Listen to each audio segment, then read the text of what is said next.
Welcome, my name's Alice Tipping. For those of you I haven't met, hello again to those of you who I have. For those of you in Geneva, I hope you've had a good summer break. And for those of you joining from Capital, it's great to see you. Thank you for taking the time. So this webinar is designed as the first of two refresher sessions for those of you involved in the Fisheries Subsidies negotiations, whether in Geneva or based in Capital.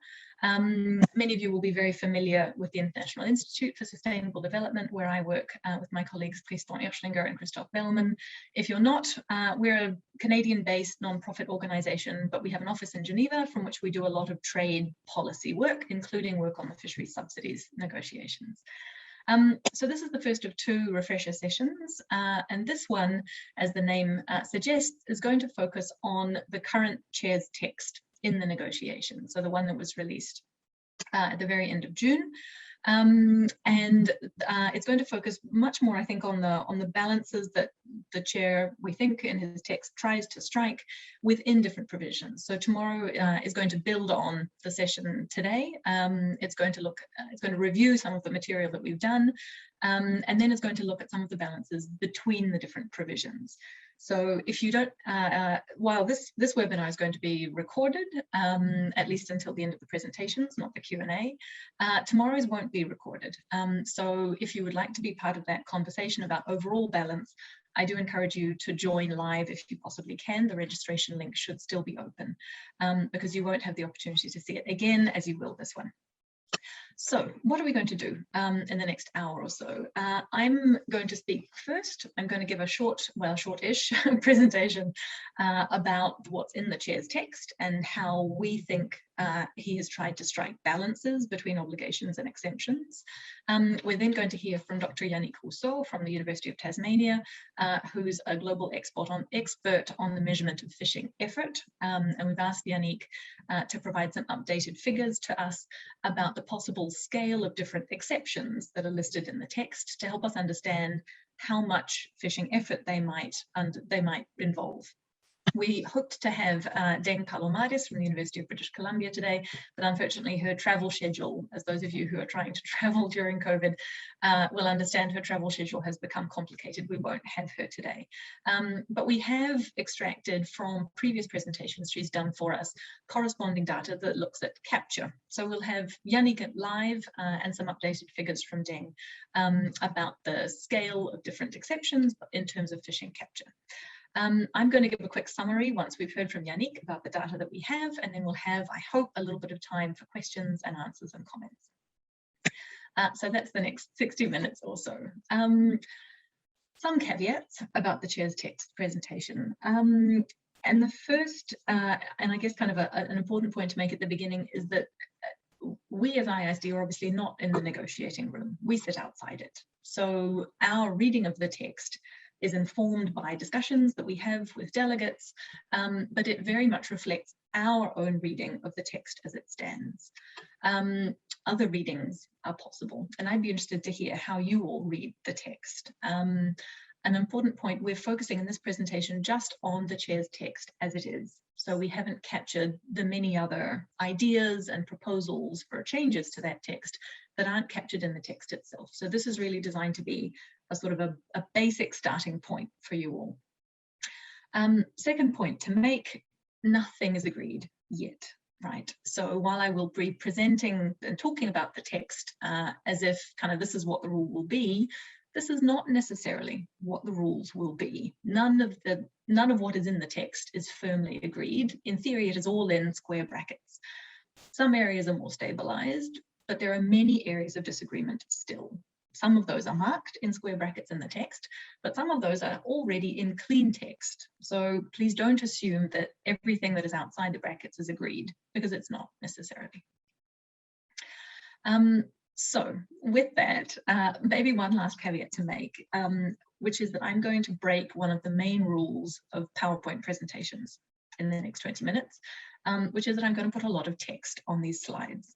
And I'm doing that consciously because I think one of the important things to take away from this webinar is how the provisions fit together, how each rule within itself contains a number of balances.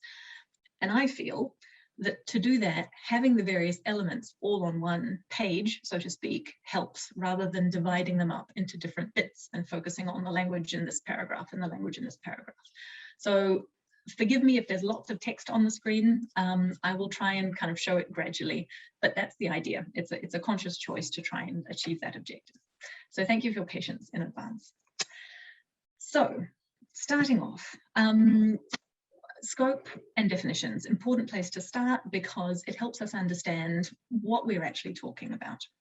So the very basic approach here is that this new agreement will apply to specific subsidies, those subsidies as governed by the Agreement on Subsidies and Countervailing Measures, those that are specific and those that are provided to fishing and fishing-related activities that take place at sea.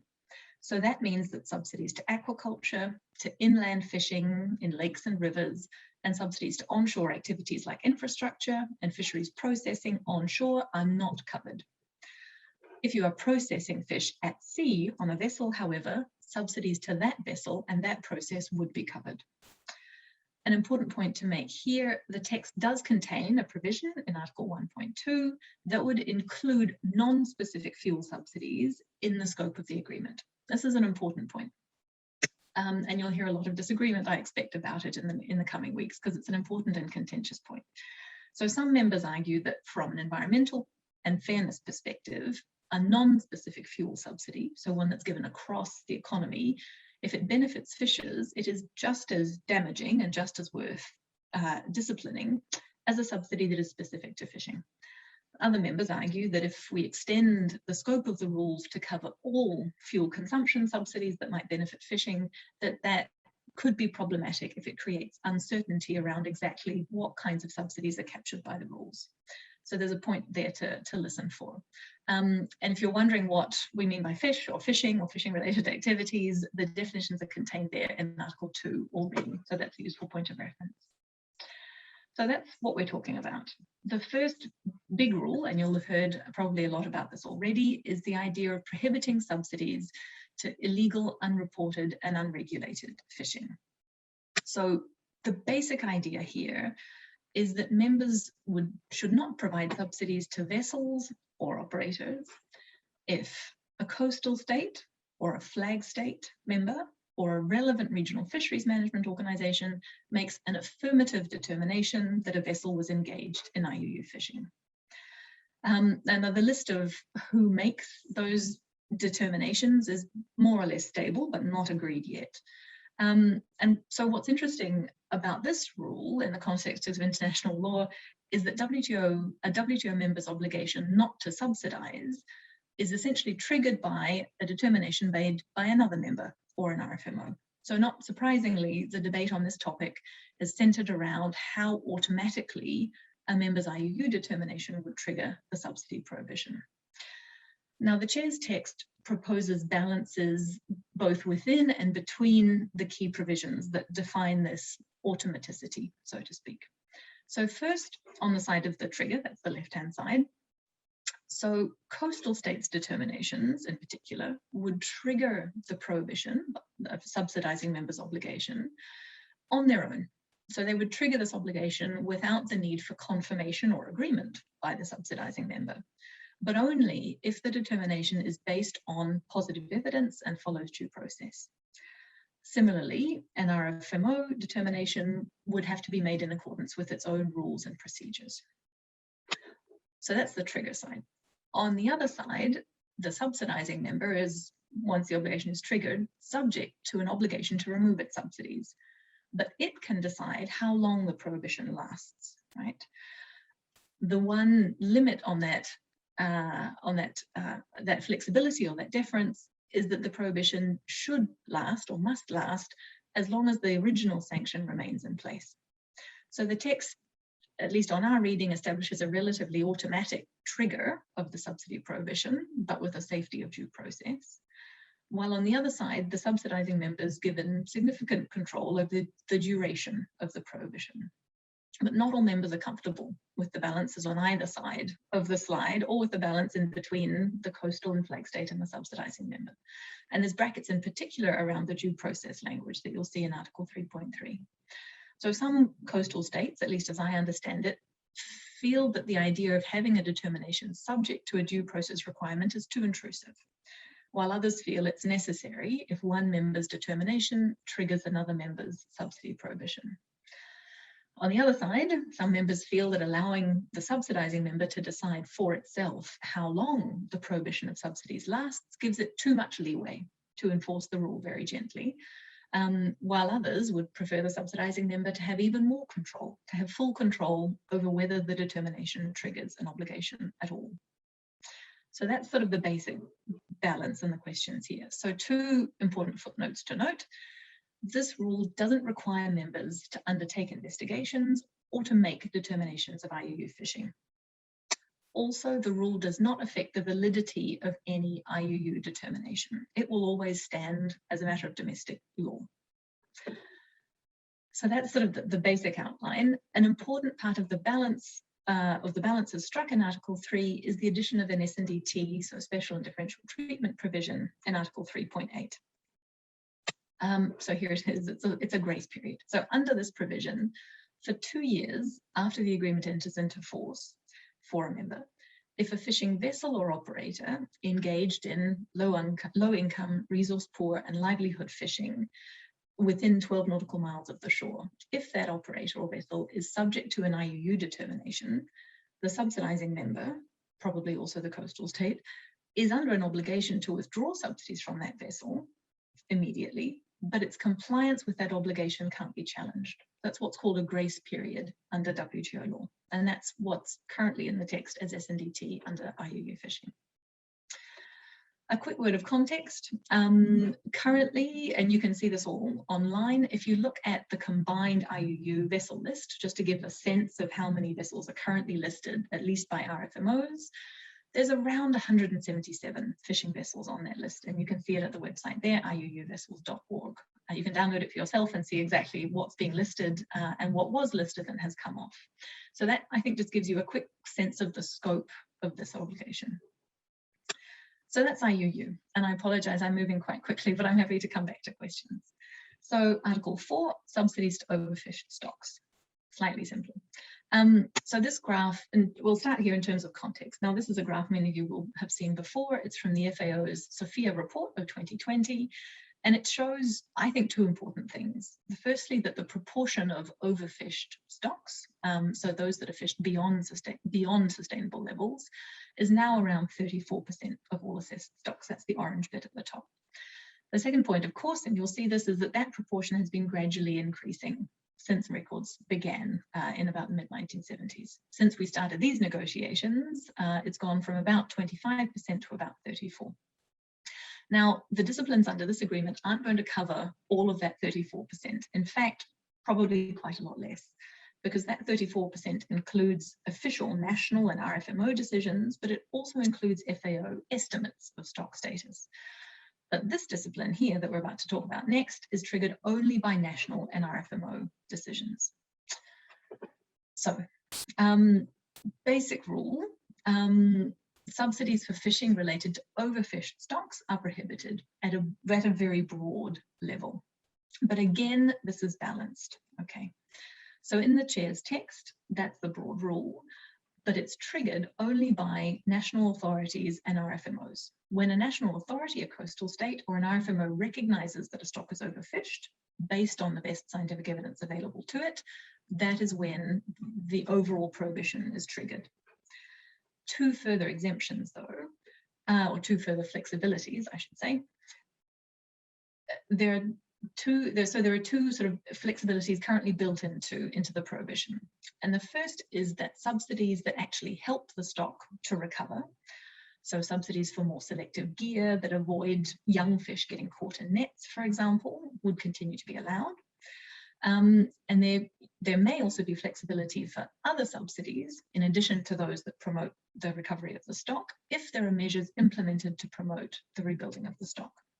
Now, this last point, the sort of an additional other measures language, is in brackets still. It was new language added between the May and the June drafts of the text of this year, essentially because some members argue that subsidies, not necessarily designed to promote the rebuilding of the stock, could still be provided if there are measures in place to help the rebuilding of the stock. So the burden is on the measures rather than the subsidy themselves.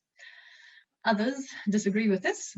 Others argue that that addition means that the prohibition here for subsidies to overfished stocks is now more or less the same in effect as the general prohibition that we're about to look at in Article 5 that covers subsidies for non-overfished stocks for everything else, and that there should be a stricter rule therefore for overfished stocks that are more vulnerable. So there's still disagreement around exactly how broad the exemptions and the flexibilities for this broad discipline should be. So that's IUU and overfished stocks. One important point to make in overfished stocks is that there is, like for IUU, an S&DT provision, right? So again, developing country members would have an obligation to reform or add measures around subsidies, like all other members. But for developing country members, subsidies provided to low-income, resource-poor and livelihood fishing of overfished stocks within 12 nautical miles couldn't be challenged in the WTO dispute settlement system for about 2 years after the agreement enters into force. Again, a sort of a grace period and a similar, very, very similar construction to what we see as S&DT in the IUU pillar. So Article 5, and this is a big one, so it'll take a bit of time. And this is the idea of responding properly and directly to the explicit language in the very first mandate for these negotiations, which is the idea of prohibiting certain subsidies that contribute to overcapacity and overfishing. And there's been many years of argument around exactly what the main prohibition should look like and how it should be qualified. So we're going to talk here about the balance between Article 5.1 and Article 5.1.1. So we started in the negotiations with proposals for a pure positive list approach. So any subsidies on the list would be prohibited. We've had proposals for a green box. So any subsidies on this list would be allowed. There have been proposals for quantitative approaches, so a numerical cap on the amount of subsidies, many of which are still in play, and an effects approach, the idea of only prohibiting subsidies if they have the effect of contributing to overcapacity and overfishing. And what we have in the text now is what's being called a hybrid approach, which is the first important balance in Article 5. So Article 5.1, there it is in very kind of reduced form. So Article 5.1 sets out a broad prohibition of a list of subsidies for fuel, for vessel construction, fishing equipment, that evidence suggests are likely to contribute to overcapacity and overfishing. But Article 5 also includes a very important qualifier or exception that would allow a member to keep any of those listed subsidies in place if it can show it has measures implemented to keep stocks at a sustainable level. And it's still a matter of some debate exactly how much that qualifier requires to be able to use it. There's a footnote to note here. It's important because it clarifies that it's the coastal member or IFMO that decides what the biologically sustainable level is and how to do it. So the footnote essentially indicates that coastal state members can use reference points like maximum sustainable yield, which is a bedrock concept in fisheries management. It's written into UNCLOS. So they can choose MSY and other related reference points, or they can use other reference points based on indicators that are appropriate for their fishery. And the drafting of this footnote has been changing as well, essentially in a direction to make it easier for more members to use it. So that's 5.1 and 5.1.1, kind of the main prohibition and its qualifier. But one of the most important balances, I think, in the whole agreement is probably between that prohibition and 5.1 that I've just described and the special and differential treatment, S&DT, that's provided for developing country WTO members in Article 5.5. So this is one of the most contentious issues in the negotiation, and you'll see in the negotiating schedule there's a lot of time going to be dedicated to it in the next few weeks. So the text includes two alternatives. Alternative 1 is a proposal tabled some months ago and still live for a particular set of S&DT exceptions. Alternative 2 is the chair's own proposed middle ground suggestion. So under Alternative 1, there would be permanent exemptions from Article 5.1, the list of subsidies for LDC members, developing members for fishing in their own territorial seas, that's about 12 nautical miles from the coast, fishing in domestic EEZs or RFMO areas for all developing country members except those that meet a set of criteria. So on our calculations, essentially this would allow all developing country members to provide listed subsidies except for China and perhaps 1 or 2 Latin American members, depending on the year and the fisheries catch. So that's Alternative 1, a set of essentially permanent exemptions for virtually all developing members. Alternative 2, under Alternative 2, some exemptions would be permanent and others would be time limited. So there would be permanent exemptions from the main prohibition for subsidies from LDC members and subsidies provided by developing country members to low-income, resource-poor and livelihood fishing and fishing-related activities within 12 nautical miles of the coast. So this is the 5.5b artisanal exemption that many of your ministers may have been asked to comment on the 15th of July. So that's the rule as it currently stands in the last text. There would also, in addition to that, be a time-limited exemption for developing countries' subsidies to fishing within their domestic EEZs. Right, so that under the text would be time-limited. The text says 5 years, could be more, could be less, there's brackets around it. But the idea also is that developing members with a small proportion of global catch and relatively small amounts of subsidies could ask for that 5-year exemption to be extended. They would have to go to a WTO committee, the one responsible for the agreement, and ask for it to be extended, but the possibility is there. So why is this all so contentious? If you'll allow me some editorializing, I think it's basically because there are very different perspectives on what is fair. Some, from a sort of offensive perspective, some members think that the flexibility in 5.1.1 is too wide and will allow some big fishing nations to continue subsidizing because they will always have, or they will always be able to show that they have measures in place to keep stocks at a sustainable level. But there are also defensive concerns on both substantive and more political grounds. So members with more limited fisheries management feel that they won't have the ability to use 5.1.1, even if they could use it, some prefer instead to have full policy space to continue to provide subsidies listed without having to meet any sustainability requirements, essentially on the grounds that they aren't responsible for historical overfishing, so shouldn't be constrained. There are also other members who think there is a very strong logic in having all commercial fishing subsidies eventually subject to the same basic requirement, that you have measures implemented to maintain stocks at a biologically sustainable level. So we're not going to, or at least I, from an ISD perspective, am not going to comment on what we think is fair, because that's essentially a political question. But what we think we can do is offer you the best data that we know of to illustrate what the scale of the different exceptions might be. And that's what we'll do at the very end of this presentation. Important to note on overcapacity and overfishing that beyond the 5.1.1 and 5.5 balance and question, there are a range of additional prohibitions that are also important. There's the idea of prohibiting some subsidies that are contingent on or tied to fishing in areas beyond the subsidized jurisdiction.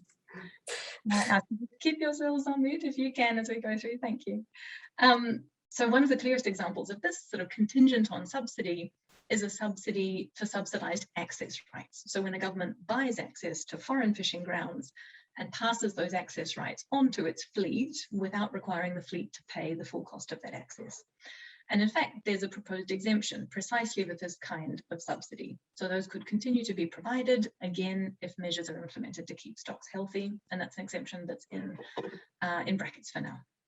So there are other ideas. In 5.3, there's the idea of prohibiting all subsidies to fishing in the high seas outside the competence of an RFMO, which of course covers not just subsidies contingent on, but a broader range of subsidies, albeit in a narrower geographic area. And there's also the idea of prohibiting subsidies to vessels that aren't flying the flag of a subsidizing member. Essentially to try, I think, the idea is to make sure that the subsidizing member has flag state jurisdiction and therefore an additional degree of control over the vessels that it subsidizes. But this is a sensitive issue, as you can imagine, for many, or for the members who have open registries, who allow their flag to be used by vessels from a wide range of countries. So that's still in brackets in the text. So that's Article 5, the 51155 big balance, and then the other important kind of buttressing, supporting provisions also in Article 5. So moving on, I'm going to just touch very quickly on Article 6 and Article 7 to get to notifications, which I think are an important part of the balance. So for LDCs, two specific provisions in Article 6, essentially allowing the provisions that apply to LDCs to apply for an additional number of years after an LDC graduates.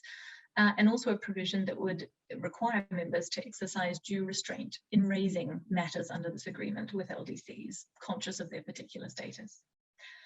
Article 7, both of these elements again still bracketed, the idea that targeted technical assistance and capacity building shall be provided to developing country members, and the idea of a voluntary WTO funding mechanism, establishing that in order to support this assistance. And you may have heard Dr. Ngozi, the Director General, is putting a lot of effort into this idea, right, to help to ensure that support will be available for implementation of the agreement. Now, well, I'm going to look at Articles 8 and 9 in the text together because I think they're both about notifications and their review. And both of these are important because they link back to the obligations. So again, you know, articles on notification, sometimes kind of boring, but these ones are actually really important because they are intimately linked back to the prohibitions and the exemptions. So basically, as you'll all be aware, members already have to notify basic economic information about their subsidies under the Agreement on Subsidies and Countervailing Measures. Under this agreement, they'd also be obliged in a binding manner to notify two things: the type of fishing activity that's subsidised and catch data for species in the subsidised fishery. Now, not everyone notifies everything. Some members might choose not to comply with this obligation, but under the text, you actually have to have notified these two bits of information if you want to use the exemption for subsidies to overfished stocks, the exemptions for the overcapacity overfishing subsidies under 511, and if you want to invoke special and differential treatment. Essentially, I think the idea being that this notification would allow members to understand the scale of economic activity that you're continuing to subsidise. So that's what you have to notify under two measures. Under 8, you would also have to notify, but to the extent possible, some other information: the status of stocks in your subsidised fisheries, whether they're shared, and the conservation measures that you have in place. Maybe even subsidised vessels, or the actual ID number of the subsidised vessel, and the fleet capacity in the fishery.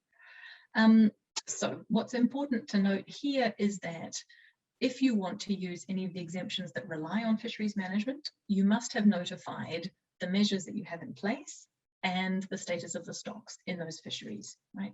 Essentially to enable other members to see whether the exemptions are actually perhaps leading to declining stocks or not.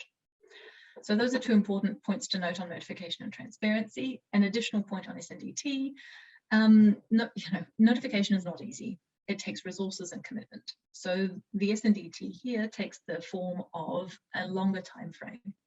Instead of having to notify everything required every 2 years, developing countries could provide this information every 4 years instead. Just to have in the back of your minds, it would make sense to notify, and the text requires members to notify lists of vessels engaged in IUU that they've determined as engaged in IUU, essentially to put other subsidising members on notice that their subsidy obligation has been triggered. And you would also be required to notify RFMOs that you're party to decisions by those RFMOs. Most of these are usually published quite neatly on RFMO web pages.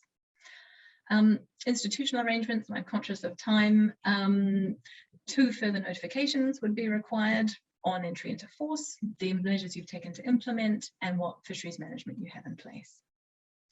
Finally, dispute settlement and final provisions.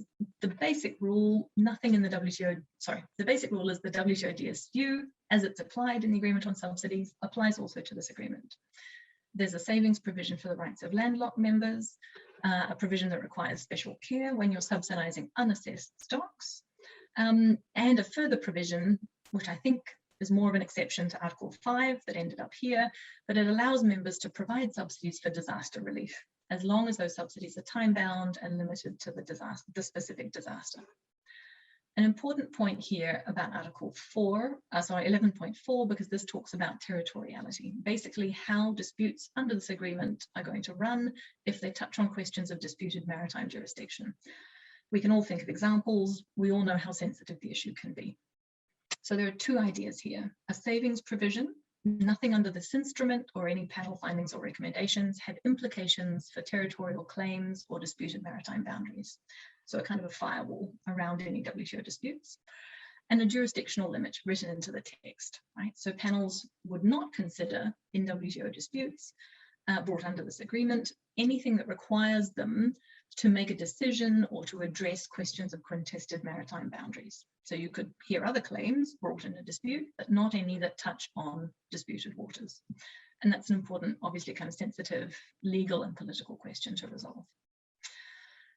So that's been a huge run through of the balances that we think are being struck within the different provisions. But just an idea that I wanted to leave with you before we get to the data, and that we'll get to much more tomorrow, because that'll be the focus of the session, is the question about balances between provisions. All right, so we've seen how the text tries to strike balances within provisions between rules and exceptions. But I think to bring an agreement together, it's going to be very important to think about the balances struck between provisions. So as negotiators, can you live with a more flexible rule in one provision if you get a stricter rule in another provision? And there are a number of different links. This diagram is just illustrative to illustrate the idea. We've seen that there are links between the overfishing and the overfished stocks pillars. We've seen there are links between the notifications and the exceptions that are used. We've seen that there are links between special and differential treatment across the agreement. So this is a question that we're going to get to in a lot more detail in tomorrow's discussion. But I'm going to stop there, to much relief, because I'm going to hand the floor now to Dr. Yannick Rousseau, who I introduced briefly at the beginning. And Yannick, we've asked him to look through the various exceptions, particularly in Article 5.5, so for LDCs, artisanal fishing, fishing in EEZs, and fishing by developing members who constitute less than 0.7 global catch, and to give us a sense from his research of how much fishing effort we're talking about for each of those exceptions. So with that, I will stop sharing my screen. And Yannick, if you're with us, I know it's late in Tasmania, so thank you for joining us, and the floor is yours. You're very welcome, and thank you, Alice. Also, I won't have to introduce what is it that I am doing. So I'm going to talk to you whether I can. There we go. Can you see this as a presentation? Perfect. So I'm going to give you a summary of the presentation that I already gave in January, with a higher focus on the global fishing effort. For those who are not necessarily familiar with the terminology in fisheries science, fishing efforts is different than fishing vessels and engine power, but combine the both plus the time spent at sea and the actual time spent fishing. And slightly more representative of the impact that the fishing fleets are going to have on the ocean rather than the simple numbers. Having said that, the global fishing effort has increased exponentially since the 50s, and that has led to a massive decrease in the catch per unit of effort, which is often representative of the health of the ocean. In particular, since the 60s, we can see that the catch per unit of effort has about halved to its original value after increasing during the 50s and the 60s and the massive development of fisheries post-World War II.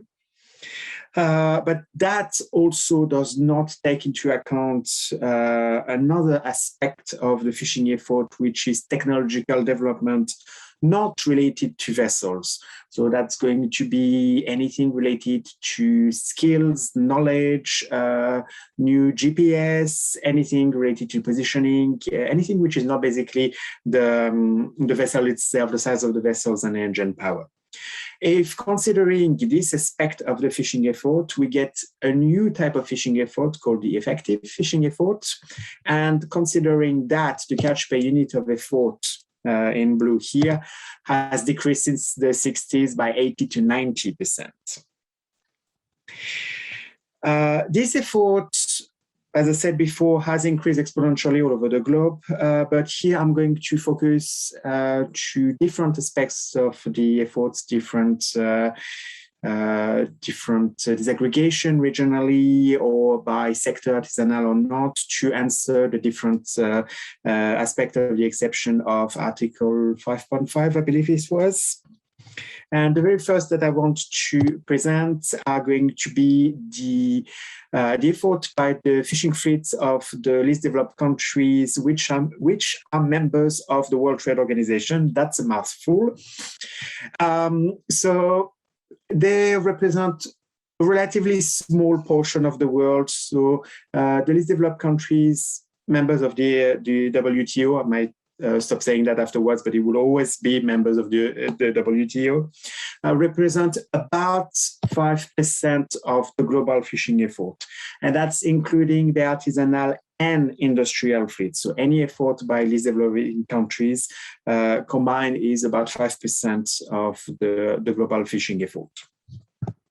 Another exception that's talked about was the artisanal fleet of the developing countries, members of the WTO. And these represent slightly, well, about a third of the global fishing effort. That is extremely dependent of the region. Where did you go? There we go. They're extremely dependent of the region, as in particular the Eastern Asian fleet, so Northeast Asia and Southeast Asia represent combined about 14% of the total fishing effort, just the artisanal fishing fleet of these countries, with Latin America and the Indian Peninsula, so India, Pakistan, Sri Lanka, and I'm forgetting one country there. Bangladesh, actually representing another big portion of this. There is a certain uncertainty, if I may say, in the total size of the artisanal fishing fleet, as the word artisanal is not properly defined globally, and some countries do not really have a definition.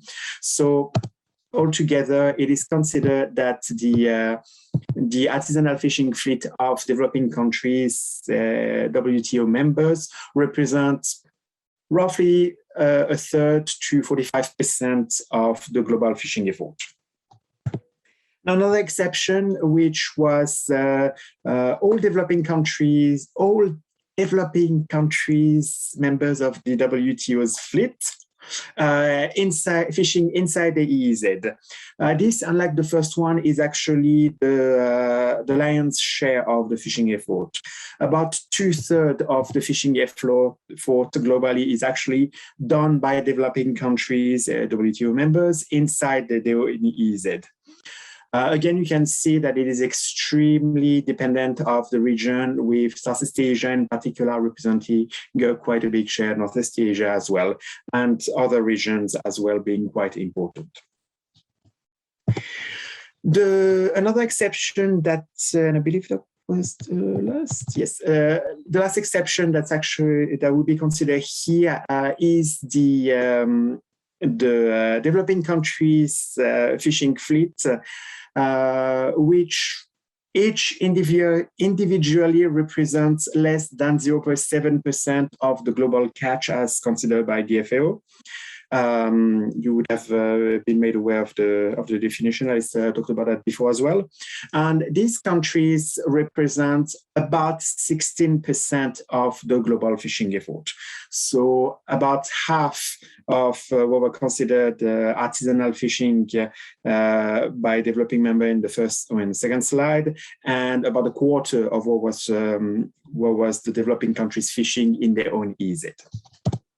So just to summarize that, to have that in one slide, important to remember that the global catch per unit of effort has collapsed since the 60s by 50% or 80 to 90% if including technological improvement, which will keep on piling up as well as the saying say, we can't stop technology. Least developing countries, WTO members represent about 5% of the global effort, and that's actually rounded up. Artisanal fishing by developing countries, members of the WTO, represent between 34 and 45%, so about 40% in average of the global effort, while the fishing by developing countries in the members of the WTO in the EEZ represents a tiny bit under 2/3 of the global fishing effort. And the fishing of countries representing less than 0.7% of the catch individually overall represents 16% of that effort. So sorry, that was quite a lot of numbers. I'm going to leave that slide here so people can actually just bask in these numbers and get a feeling for the scale of each. If you'd like me to go back to the graph or anything, no problem. And I will give that back to Alice for questions and everything. Super, thank you very much indeed, Yannick. In fact, I might ask you to stop sharing your screen, because what I'm going to do is to show a little summary of those numbers alongside, here we are, alongside some others, because I think, from our perspectives, it's very important to look at this question from a number of different perspectives. So here is a little summary slide that gives you Yannick's figures in the middle, so percentage of global effort, that's the 5, the sort of 40%, 61 and 16 per exception. But from our perspective, it's actually also useful to look at what each of the exceptions or extensions of time, in the case of the 0.7% category, might be, to look at what that would be in terms of actual global catch, so the amount of fish really being extracted from the ocean, and of course what it means in terms of subsidies, because this is, at the end of the day, what this agreement is focused on.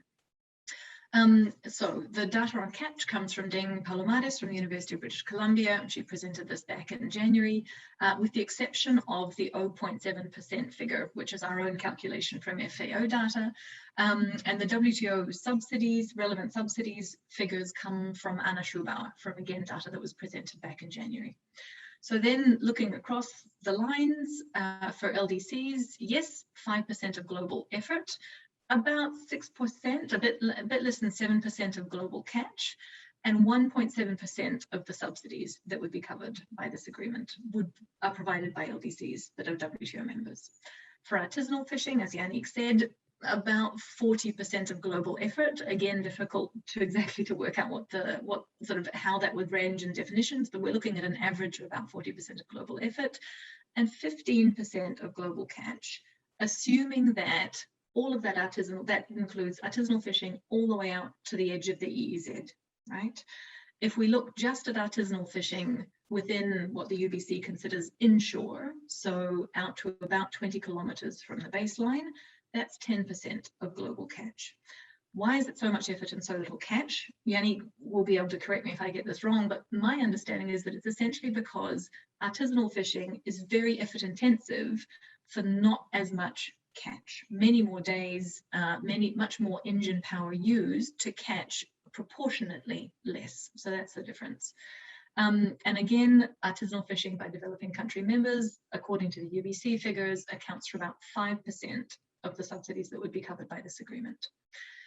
The EEZ figures, obviously much larger. About 60% of global effort, about 50% of global catch is taken in developing countries' EEZs. But bear in mind that these numbers are not cumulative, right? In the same way that the exceptions overlap somewhat, so do these numbers, right? So the 50% of global catch that comes from developing members' EEZs includes the 15% or so of global catch that's caught by artisanal fleets. So don't be tempted to add them all up, because they are overlapping. So that's the fishing within EEZs of developing country fleets. And then the last thing that we thought would be useful to look at, because it is one of the thresholds used to extend the EEZ exemption in the chair's text, is to get a sense of how much catch and effort is covered by developing members that are responsible each for less than 0.7 of global catch. So fishing just within their EEZs, it's about 16% of global effort and somewhere around 11% of global catch, right? And again, according to the chair's text, that's the category of members with an additional qualifier of subsidy levels that would be allowed an exemption of time for the EEZ exemption. Now, these are, I will be the first to say, the data that give us, I think, the outer bounds of what these exemptions or extensions could cover, right? We know that in the chair's text, there's additional socioeconomic qualifiers, there's a 12 nautical mile limit, which means that the effort and the catch that would be covered by the actual exemption, as it is in the chair's text, is almost certainly going to be less than these figures indicate. But these, I think, are useful because they give us an outer extent of what the exemptions could cover. So the very last thing to say is that I'm conscious these figures look very much, essentially they're focused on the chair's text as it is in alternative 2, because that's where a lot of the movement and the change has happened since January. But just as a reminder, and I'm including this in the slide at the end, we also had a rather larger table presented in January that looked at a number of other options, such as the option for an exception for subsidies to all fishing in the territorial sea. So if you look, and that's, you know, some of the exemptions covered in alternative 1 in 5.5. So if you're interested in that broader sense of the other exemptions and what scale they might mean, here's the data from January to make sure that you have that with you too. That has been a lot of information, I'm very conscious. And so I will now, I think to most of your relief, stop talking and open the floor in case there are questions or comments.